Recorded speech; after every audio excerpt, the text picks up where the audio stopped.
Hello, everybody, and welcome to another episode. My name is Charles, and I'm going to be your host today. My guest is Dr. Rochel Marie Lawson, who is the trailblazing founder and CEO of All Day Cable. This is the first woman and minority-owned telecommunications installation company in the United States.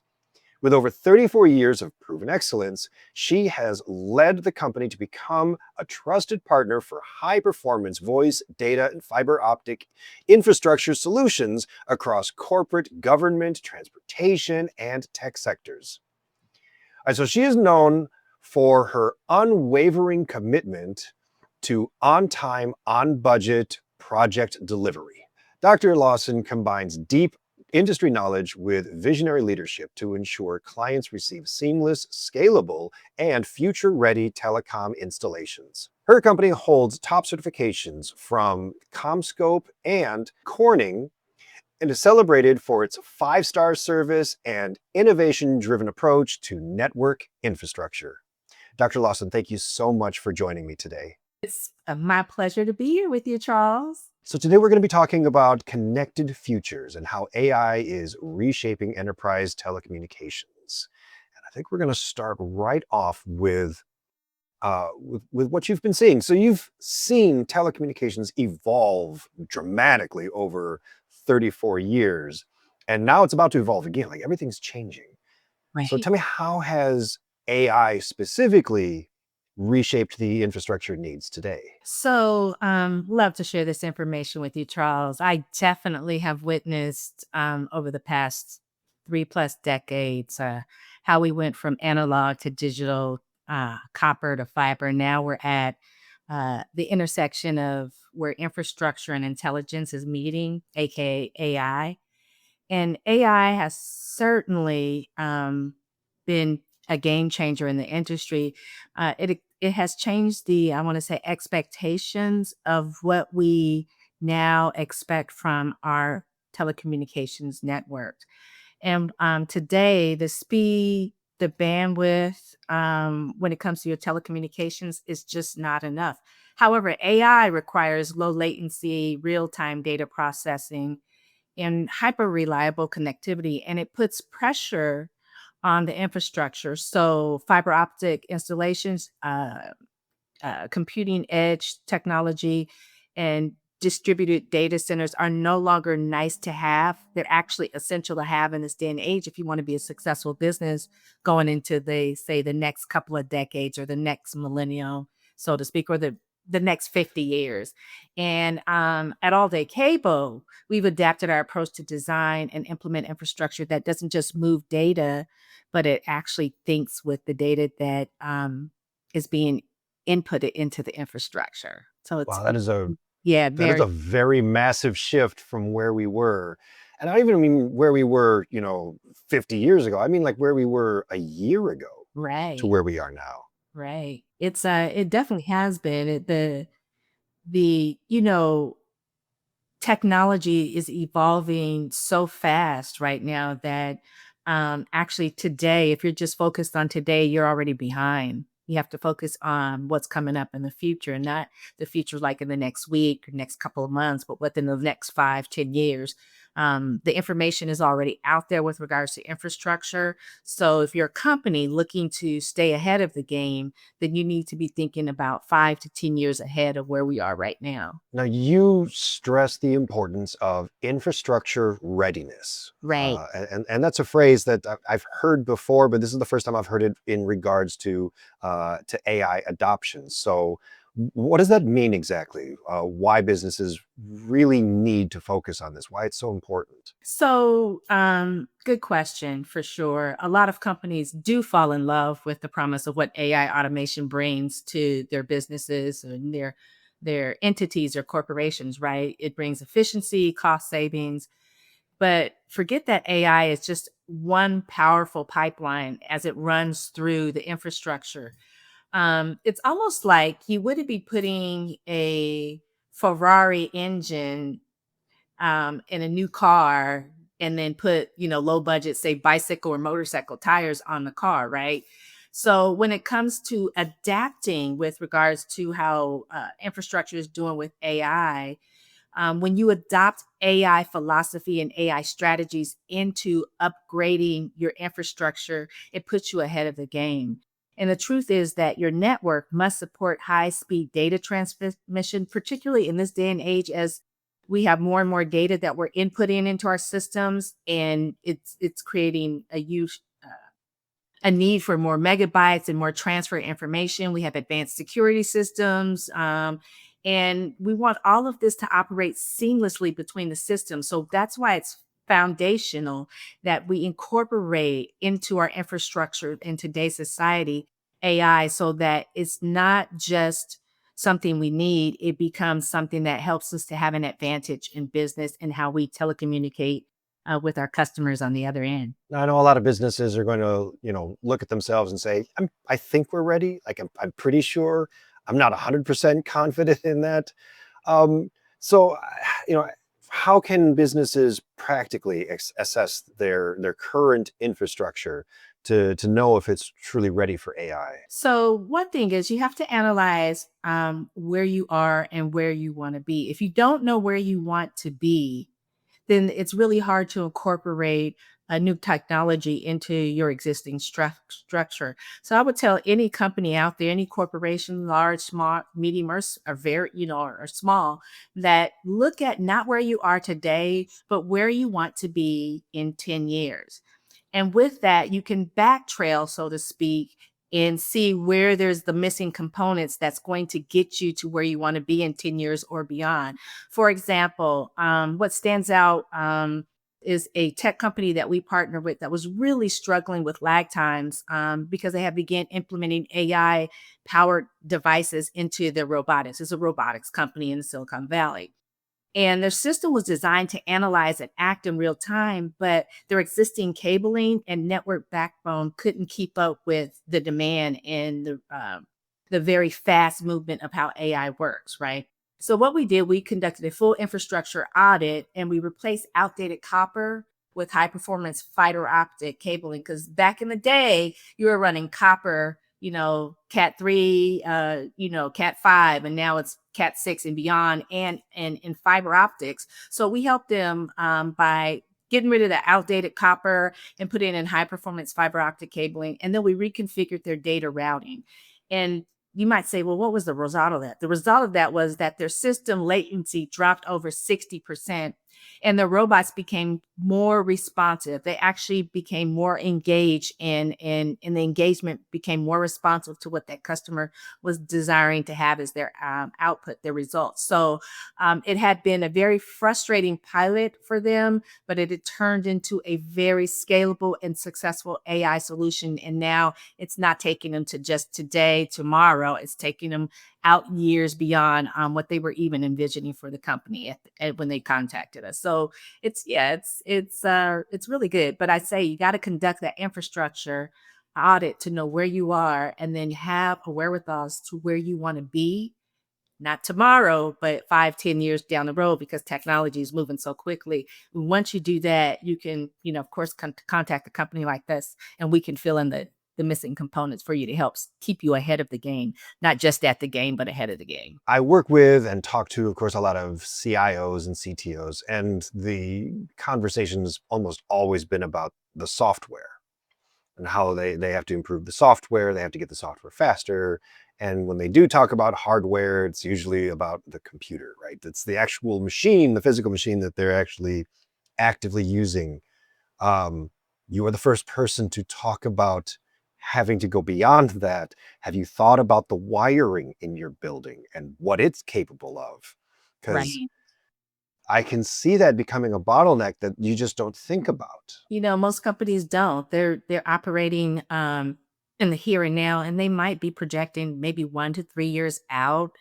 But my suggestion is to project be like 5 to 10 years out. Now, of course, we can't all foresee what technology is going to be in 10 years. 5, you can kind of see where it's going and where it's headed. It's like when we first got pagers into the field, so to speak. We just had a little box that gave you a number. Someone called, gave you a number, it paged you, and then you knew you needed to call that person back.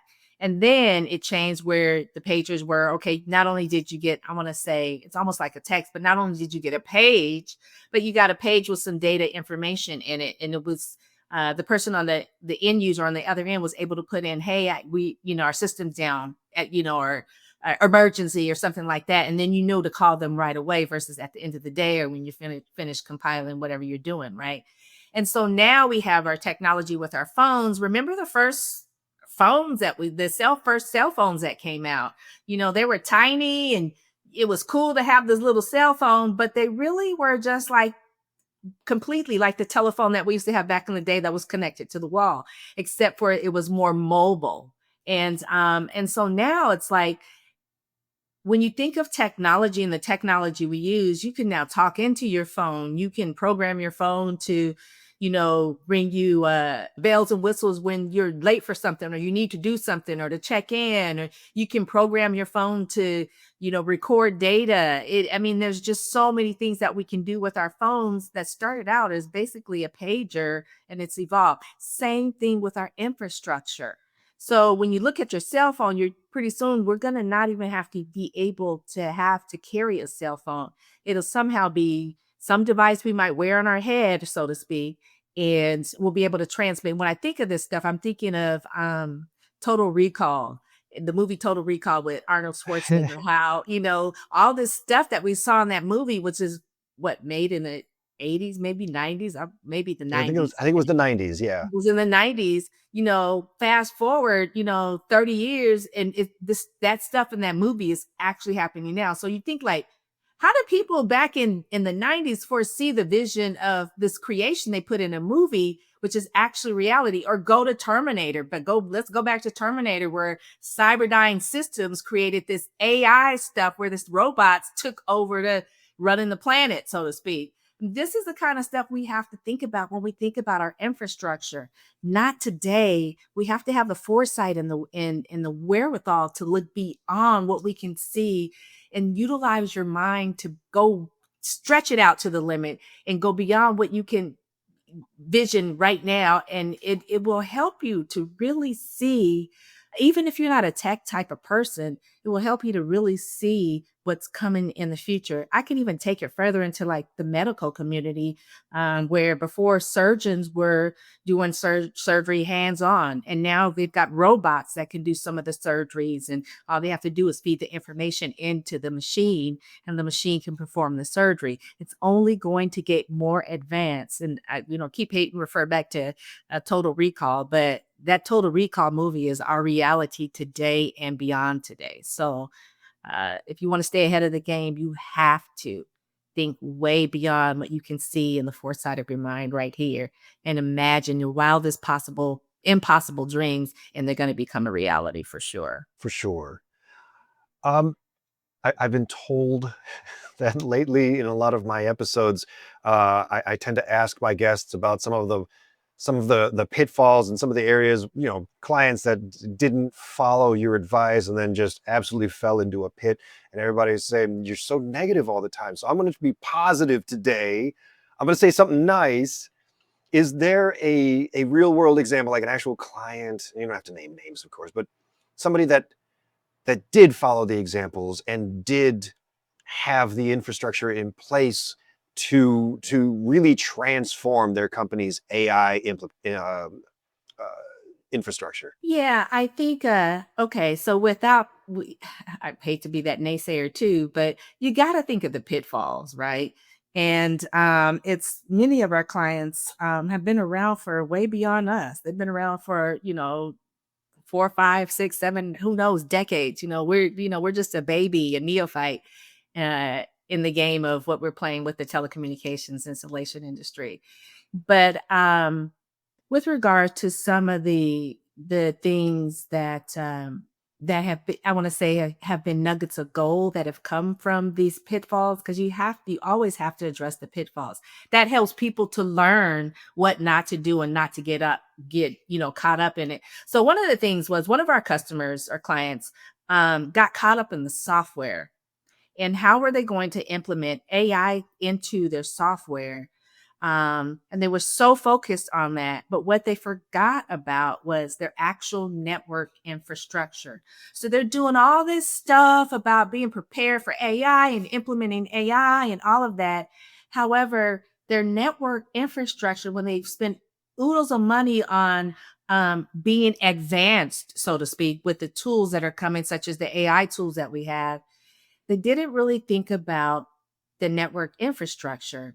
And so one of the things I mentioned and my guys mentioned was like, do you run any fiber? Is there any fiber? What's your cabling system like? What's your network distribution system like? Because you have this wonderful abundance of golden nuggets that you're going to be rolling out. But if you haven't taken a look at your network distribution and seeing if it's capable of running what your golden nuggets that you've created is available, you won't be successful. And the CTO was like, oh my God, yeah, we really didn't even think about that. We were so in touch with um, these nuggets of gold that we were creating for the future of the company.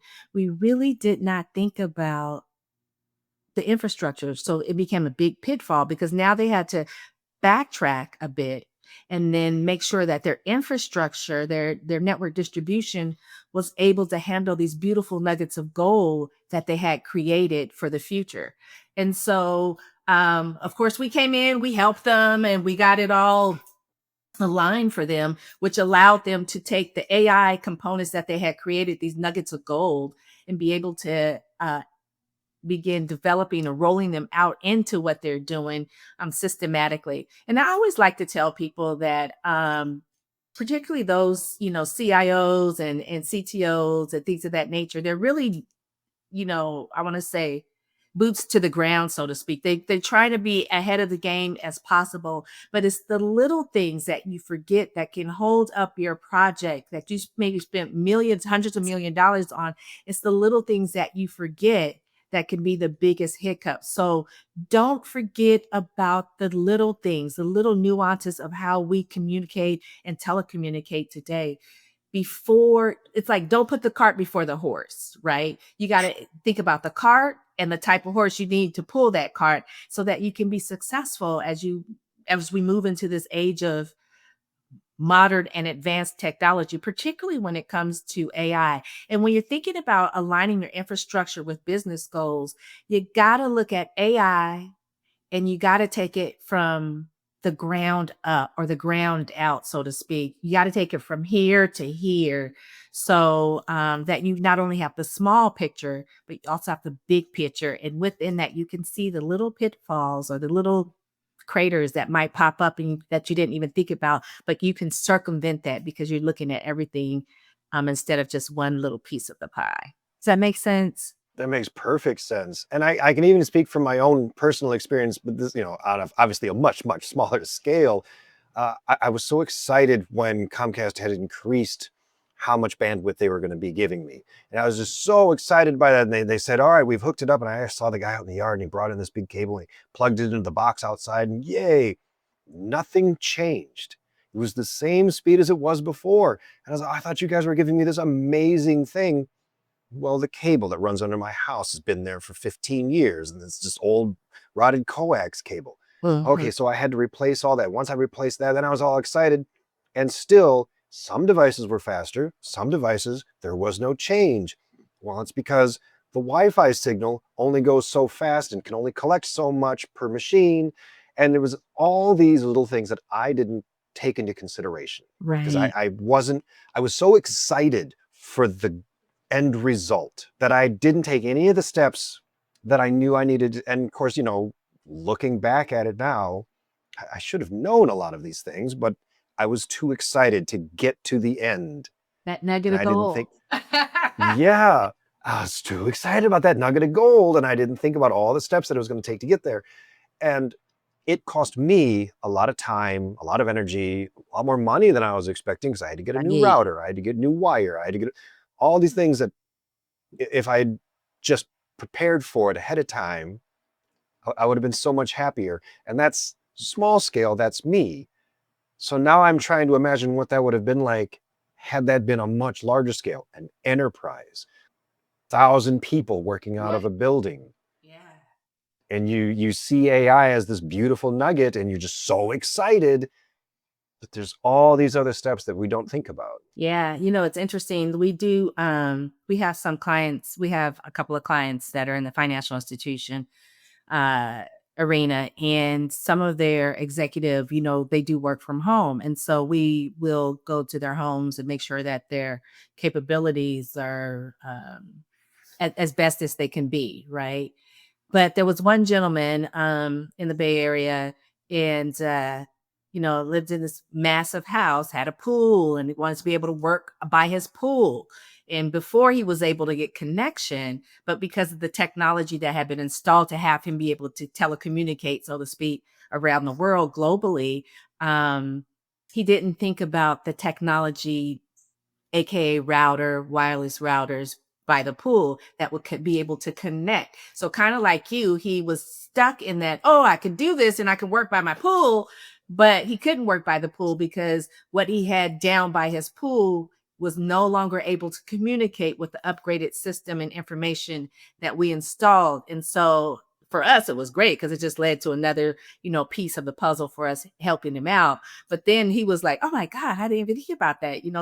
Told one of my guys, like, "You guys are so smart. I'm going to tell all the executives that are working from home that are in this area to make sure that wherever they're working, that they make sure that their wireless component can actually speak to the upgraded technology that they're utilizing to communicate and work, when they're at home." So it's quite interesting. I mean, it's like a girl going out to buy a dress. We look at the dress and the shoes. You know what I mean? You guys would just go get you get a suit, you just go get the suit and then go home and try to wear an old shirt that doesn't match the vibe of the suit. You got With my sneakers, yep. right. Well, that's okay because that's in right now. Dudes wearing these nice suits with the sneakers. I actually like the look, but All right, all right. you got to think about the whole picture, and sometimes we just get so focused and so excited about the little pieces. We like the diamond ring. Yeah, I got a diamond ring, but it doesn't fit. So yeah. Yep. Well, I got to say, no one's ever called me trendy before, so that was really nice. Thank you. I like the suit.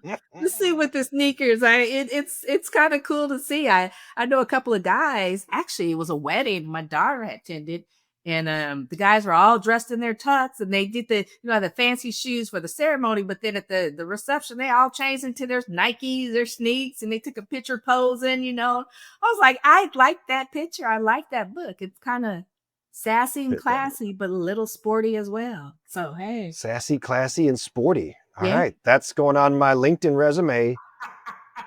All right, I've got just one question left, but it's kind of a bigger one, and it's more of a personal one. I Okay. really just want to know about your experience as the first woman and minority-owned telecom installation company.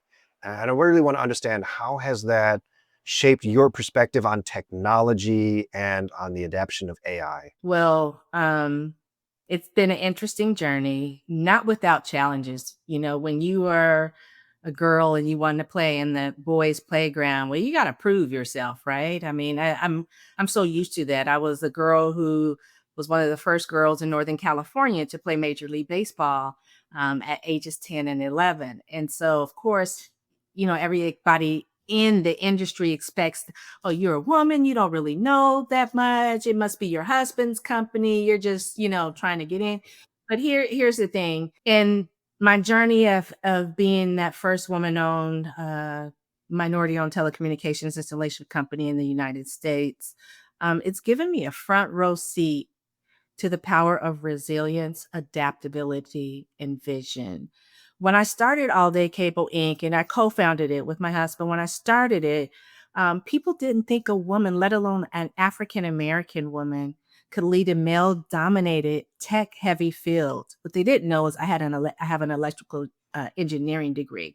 And that's a whole nother story. But I saw beyond the limitations and I kept pushing forward because I'm that type of girl.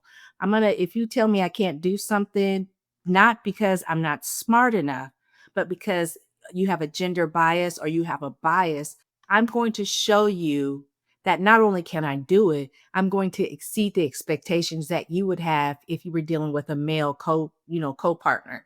So that forward-thinking mindset, and seeing the possibilities where all the other obstacles were lying is what I bring to AI conversations. I was involved in AI before. I think it for like probably 4 or 5 years ago, somebody was picking my brain about technology. I had no idea that it was going to be rolled out like this quickly, but it led me to do research, and I wanted to be the smartest chick in the room, so to speak, when it came to these conversations. So I understand what it means to innovate with limited resources. I understand what it means to lead with integrity and to prepare for the future, even when others aren't watching. That's the key, even when others weren't watching me. And so when I speak about AI readiness, I'm not just talking about tech, I'm talking about transformation, because that is what is happening right now in front of our eyes. And because of this, I know that I can break barriers, and I know that I can serve the companies that I serve and that we're meant to serve. And so again, it's thinking about the future and not the present. Because if you're thinking about the present, you're already 17,000 steps behind. But if you think about the future and you have that future mindset, then you become an ally in the game-changing male-dominated industry that I play in, and I've been playing in for the last 35 years. So, yeah, I'm here to serve, and so are I keep saying my guys because there's only 3 girls in the company, and, for a long time, it was just me and a bunch of guys, techs that work for me and project managers. So, yeah, I'm all about serving, but I'm all about breaking barriers and letting the male-dominated industry know we women, we're smart too. We're just as smart. Sometimes we're a little bit smarter than you guys, and we can see things that you guys don't look at. From my personal experience, it's more than sometimes, but yeah. Well, thank you, Charles. You're just too kind. I, well, I tell you what, the tech industry in general is just better off having you here with us. So I appreciate it. And your story is really inspiring, and I hope that it inspires others. Thank you so much. I appreciate you, and I appreciate this opportunity. It's been fun. Dr. Lawson, I have your links all in the description. So people who are watching, people who are listening, please head down to the description, check out those links, and tell her Chuck said hi. Dr. Lawson, thank you again so much for being a guest on the show. This was fantastic. Thank you so much for having me. I really do appreciate it. I think this is probably the first show that I've ever done like this. So, Really? Well, that's yeah. exciting. All right. Well, that's exciting for me too. So, Trendsetters, we think alike. You're a trendsetter. oh, there you go. All right. See, Well, I got to have you back on because we have to talk again. We have to find more topics that we can talk about, and I feel like we could probably talk all day. thank you. Thank you. Absolutely. Everybody else, thanks so much for joining us, and we'll see you in another episode.